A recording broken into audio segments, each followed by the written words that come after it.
Selamat hari Minggu adik-adik. Selamat datang di ibadah sekolah minggu kita. Pertama-tama Cece akan memperkenalkan diri dulu. Nama Cece C. Alicia. Dan di sebelah kanan Cece Jean. dan sebelah kiri Cece Adel.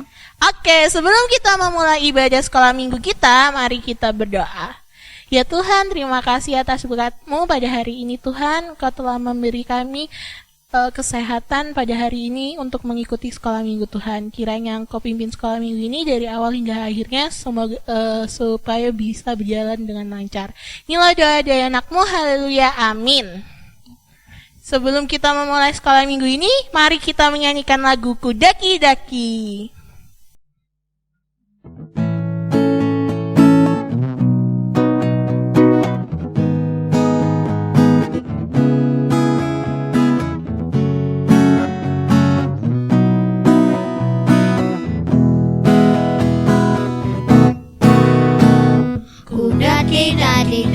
Daki gunung yang tinggi, ku turun lembah yang dalam, ku meditasi pada rumput hijau rentang. Yesus bersertaku, ku terbang tinggi di awan, ku selam dalam samudra, ku dayung perahu di sungai. Yesus bersertaku, kanan Kau ada, di kiri Kau ada, di ataslah, di bawah Kau ada, di suka Kau ada, di duka pun Kau ada. Karena Engkau Yesusku.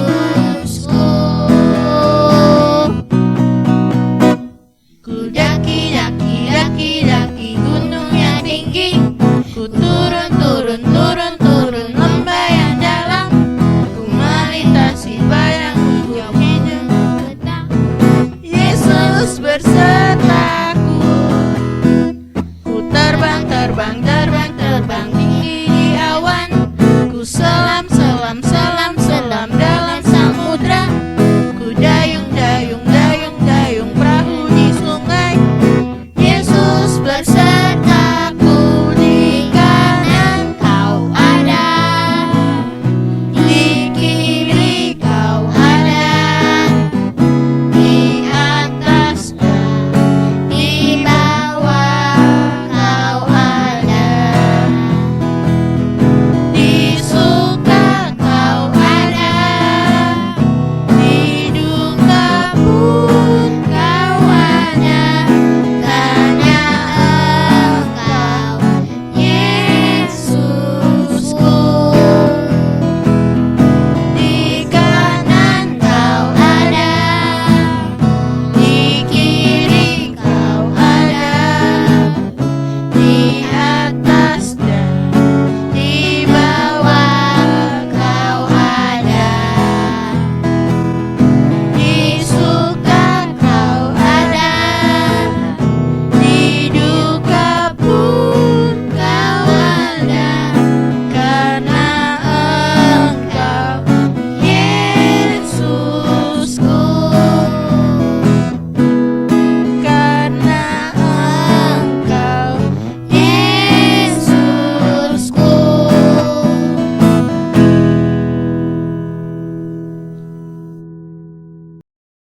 Sebelum kita mendengarkan firman Tuhan, mari kita memberikan persembahan dengan menyanyikan lagu Stop Ku Mau Katakan.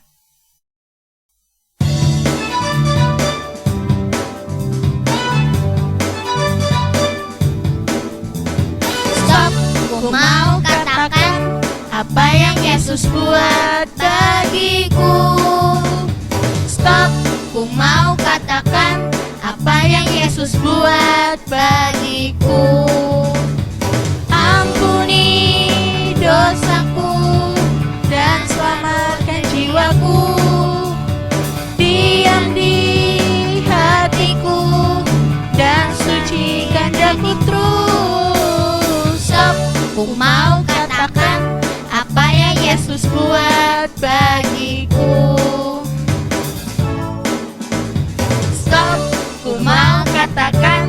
apa yang Yesus buat bagiku. Stop, ku mau katakan apa yang Yesus buat bagiku.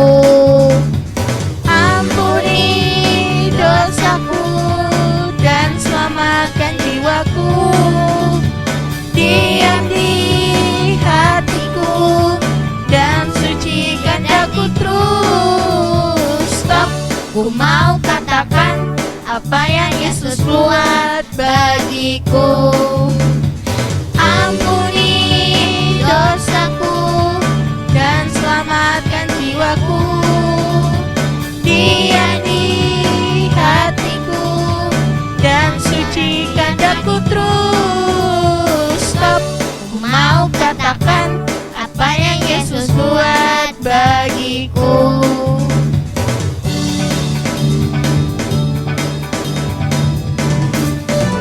Stop.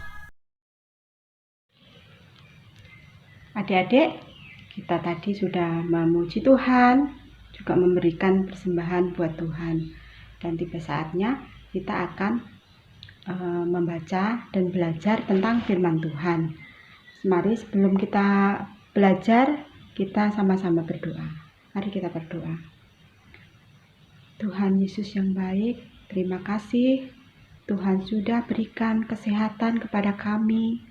Tuhan sudah memelihara kami sedemikian rupa, sehingga pada saat ini kami boleh bersama teman-teman kami mengikuti ibadah sekolah minggu di rumah masing-masing.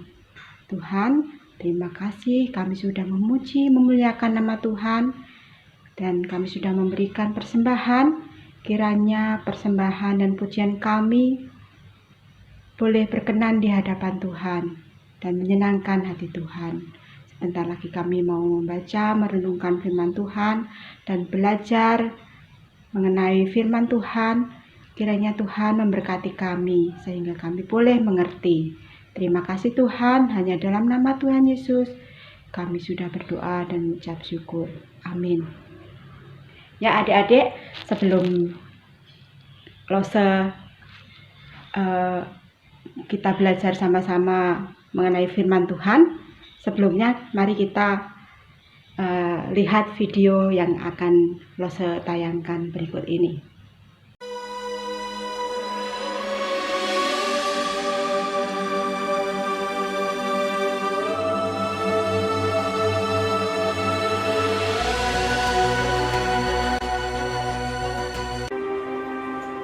Samuel memerintah sebagai hakim atas orang Israel seumur hidupnya.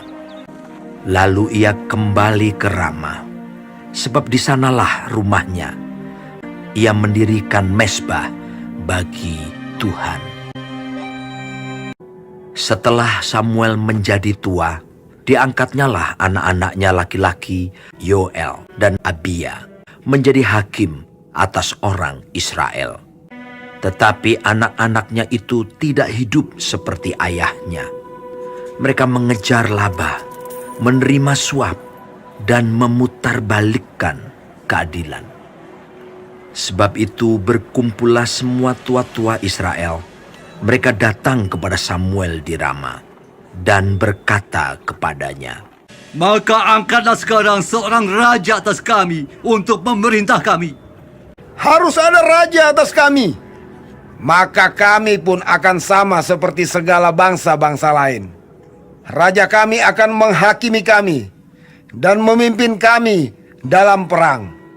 Samuel mendengar segala perkataan bangsa itu dan menyampaikannya kepada Tuhan. Maka berdoalah Samuel kepada Tuhan.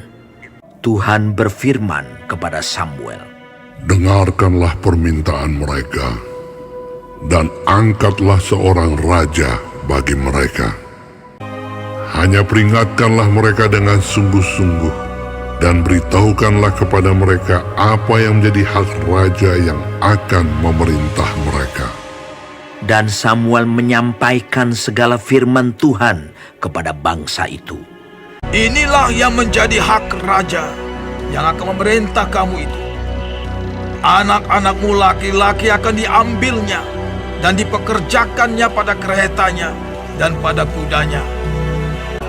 Mereka akan membajak ladangnya dan mengerjakan penuaian baginya. Anak-anakmu perempuan akan diambilnya sebagai juru masak dan juru makanan.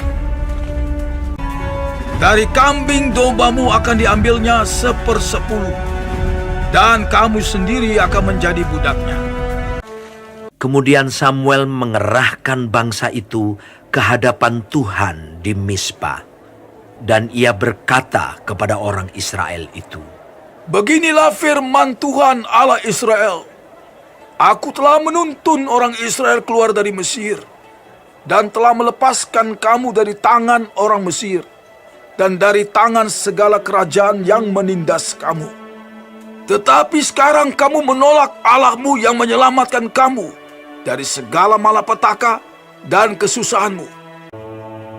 Maka sebab itu, berdirilah kamu di hadapan Tuhan, menurut sukumu dan menurut kaummu. Lalu Samuel menyuruh segala suku Israel tampil ke muka. Maka didapati suku Benyamin tampil ke muka menurut kaum keluarganya. Maka didapati kaum keluarga Matri, seorang demi seorang. Maka didapati Saul bin Kis, seorang muda yang elok rupanya. Tidak ada seorang pun dari antara orang Israel yang lebih elok daripadanya. Tetapi jawab Saul, Bukankah aku seorang suku Benyamin, suku yang terkecil di Israel? Bukankah kaumku yang paling hina? Dan ketika ia berdiri di tengah-tengah orang-orang sebangsanya, ternyata ia dari bahu ke atas lebih tinggi daripada setiap orang sebangsanya. Dan Samuel berkata kepada seluruh bangsa itu, Kamu lihatkah orang yang dipilih Tuhan itu? Sebab tidak ada seorang pun yang sama seperti dia di antara seluruh bangsa itu. Lalu bersoraklah seluruh bangsa itu demikian. Hidup raja! Lalu Samuel mengambil buli-buli berisi minyak, dituangnyalah ke atas kepala Saul, sambil berkata, Bukankah Tuhan telah mengurapi engkau menjadi raja atas umatnya Israel? Engkau akan memegang tampuk pemerintahan atas umat Tuhan, dan engkau akan menyelamatkannya dari tangan musuh-musuh di sekitarnya. Kemudian Samuel menguraikan kepada bangsa itu tentang hak-hak kerajaan, menuliskannya pada suatu piagam dan meletakkannya di hadapan Tuhan. Sesudah itu Samuel menyuruh seluruh bangsa itu pulang masing-masing ke rumahnya. Saul pun pulang ke rumahnya ke Gibea, dan bersama-sama dengan dia ikut pergi orang-orang gagah perkasa yang hatinya telah digerakkan Allah.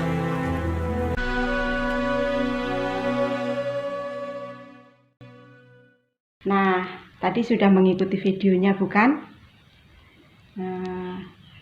Adik-adik, begitulah Tuhan akhirnya memberikan raja kepada bangsa Israel, karena bangsa Israel meminta raja. Dan demikian, jadi yang memilih raja untuk bangsa Israel adalah dari Tuhan sendiri. Tuhan sendiri yang memilih, mengasih, memberikan raja kepada bangsa Israel. Ya, itu raja pertama di Israel yaitu Saul. Ya, pada mulanya, pada awal-awalnya pemerintahan Saul, Saul memimpin bangsa Israel itu dengan baik. Dia memenangkan pertempuran, yaitu pertempuran pertama yaitu mereka melawan bangsa Amon, ya, dan bangsa Israel menang. Dan Saul sungguh bersukacita dan dia senang sekali, bersyukur sekali dan dia memberikan persembahan buat Tuhan karena memenangkan pertempuran melawan bangsa Amon, ya. Terus adik-adik, selain itu Saul juga taat gitu ya, taat, dengar-dengaran apa yang diperintahkan sama Samuel dia lakukan, karena Samuel itu adalah nabi Tuhan, nabi yang perantara Tuhan untuk menyampaikan perkataan Tuhan untuk bangsa Israel, yaitu melalui Samuel. Ya, jadi Saul sangat taat ya, awal-awalnya sangat taat ya. Dia mendengarkan nasihat Samuel, dan Saul juga taat kepada Allah ya, gitu. Terus namun adik-adik, semakin lama Saul mulai berubah ya. Pada suatu hari, pada suatu ketika, ada bangsa Filistin, ada orang-orang Filistin, tentara Filistin yang mulai mendekat untuk siap menyerang bangsa Israel, adik-adik. Orang-orang Filistin tuh kekar, badannya kekar, gagah. Dia mempunyai banyak pasukan, dia mempunyai banyak kereta kuda, dan mereka gagah perkasa. Nah, melihat itu, Saul sangat takut, adik-adik. Sangat takut ya, melihat musuhnya yang gagah perkasa dan penuh mempunyai banyak perlengkapan untuk berperang. Nah, Saul sangat takut. Pasukan-pasukannya Saul juga sangat takut. Mereka ada yang sembunyi, ada yang lari ke hutan, ada yang bersembunyi di goa-goa, ada yang bersembunyi di dalam tanah ya, di dalam tanah yang dibuat seperti goa untuk tempat persembunyian. Mereka bersembunyi karena sangat takut, ketakutan mereka, dan ada beberapa tentaranya yang melarikan diri. Kemudian Samuel, karena tahu kalau Saul takut ya, Samuel bicara sama Saul. Dia meminta Saul untuk menunggu Samuel selama 7 hari. Selama 7 hari itu disuruh berdiam dulu, dan setelah 7 hari Samuel akan datang dan mempersembahkan korban untuk Tuhan ya, korban untuk Tuhan, dan dia akan mempersembahkan kepada Tuhan sebelum bangsa Israel berangkat berperang gitu. Nah, kemudian Saul menyetujuinya ya. Nah, karena sudah waktunya 7 hari adik-adik, sudah waktunya 7 hari, Samuel itu ditunggu gak datang-datang adik-adik.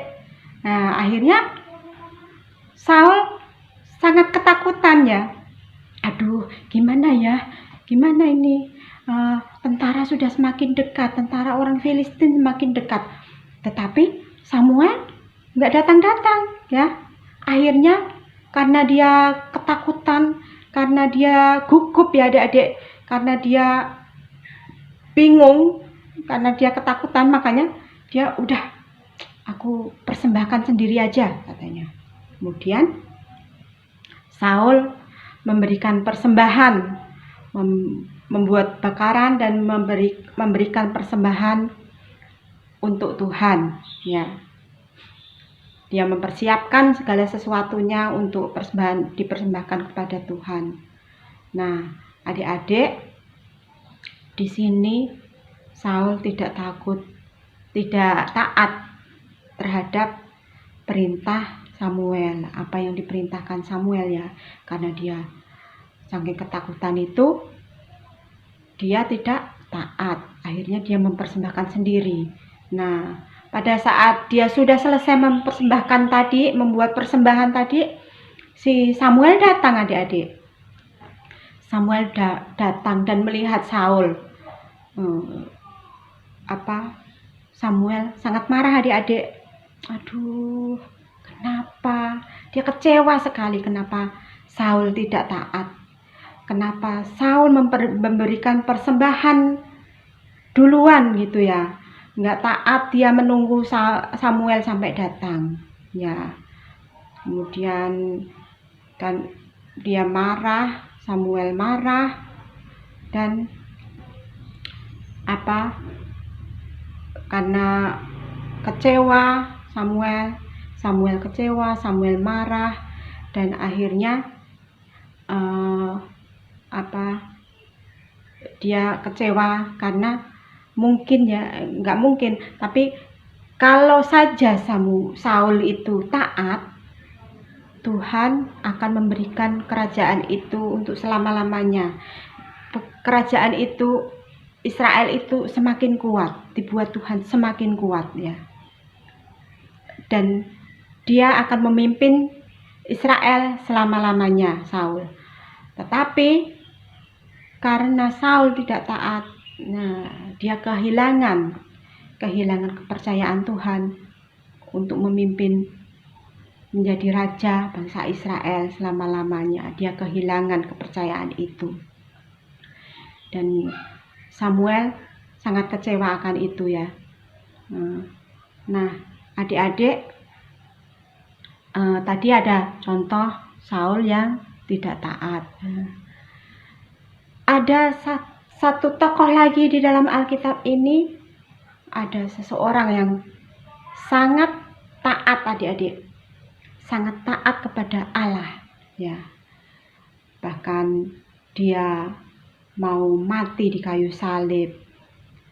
Dia tidak pernah berdosa, dia tidak pernah melakukan dosa, tetapi dia taat kepada Allah sampai mati. Dia taat akan perintah Allah. Dia diperintahkan untuk sampai mati di kayu salib, dia tekun menjalaninya ya. Adik-adik tentu tahu siapakah tokoh tersebut ya. Ayo siapa? Ya, betul adik-adik, dia adalah Tuhan Yesus. Tuhan Yesus adalah Allah yang menjelma manusia, dan dia menjadi manusia yang sangat taat akan Allah. Dia taat menjalani semua perintah Allah, bahkan dia tidak melakukan dosa. Dia mau mati di kayu salib. Semua itu karena dia sangat mengasihi kita, orang yang sangat berdosa, orang yang banyak melakukan pelanggaran, orang yang tidak taat, tapi dia mau menanggung semua itu, menanggung dosa dan ketidaktaatan kita karena kasihnya Tuhan, karena kasihnya Tuhan Yesus. Maka itu adik-adik, kita sangat bersyukur ya, kita sangat bersyukur karena kita diselamatkan oleh Tuhan Yesus. Dan adik-adik, apa tindakan kita ya, kalau kita sudah diselamatkan, Tuhan Yesus mau mati untuk kita, apa tindakan kita? Kita juga harus taat kepada firman Tuhan. Kita taat kepada Tuhan Yesus. Dengan gimana kita akan taat kepada Tuhan ya, yang adik-adik dan lo sebisa lakukan, kita taat karena kita taat akan firman Tuhan. Kita selalu membaca firman Tuhan, kita dengar-dengaran akan orang tua kita dengar-dengaran akan lose, kita memuji Tuhan, kita taat beribadah, kita taat memberikan persembahan. Itu adalah wujud taat kita kepada Tuhan ya. Kita tentunya nggak mau jadi orang yang tidak taat seperti Saul tadi ya. Kita mulai belajar dengar-dengaran akan firman Tuhan. Kita belajar bersungguh-sungguh memuji Tuhan. Kita belajar bersungguh-sungguh membaca firman Tuhan dan merenungkan. Nah, di situ Tuhan akan senang melihat kita. Ya. Itu semua tindakan kita untuk mewujudkan ketaatan kita sama Tuhan, ya.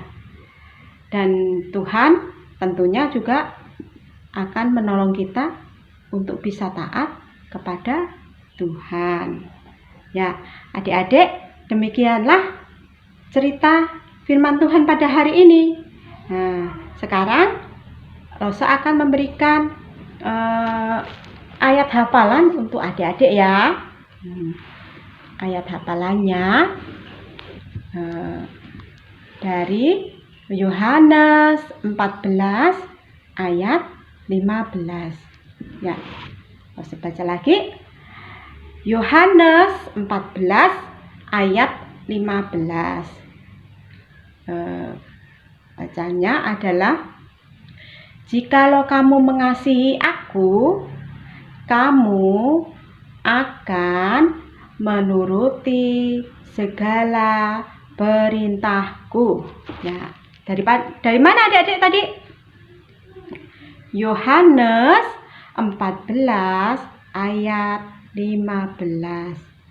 Jikalau kamu mengasihi aku, kamu akan menuruti segala perintahku. Oke, bisa ya adik-adik? Ya, kita belajar taat untuk menghafal firman Tuhan ya. Biar firman itu selalu terngiang di dalam telinga kita dan dapat kita lakukan dalam kehidupan kita. Amin. Ya, mari kita akhiri cerita kita dan kita akan berdoa. Mari kita berdoa. Terima kasih Tuhan, kami sudah merenungkan firman Tuhan. Tuhan berkati kami, sehingga kami mau bisa melakukan apa yang diperintahkan Tuhan, dan kami bisa taat untuk melakukan firman Tuhan. Terima kasih Lose yang sudah bercerita, kiranya Engkau juga memberkatinya. Terima kasih Tuhan, berkati kami semua, berkati adik-adik kami yang di rumah, tutup, bungkus, lindungi kami, bentengi kami Tuhan dari segala penyakit yang ada di sekitar kami, sehingga kami senantiasa sehat dan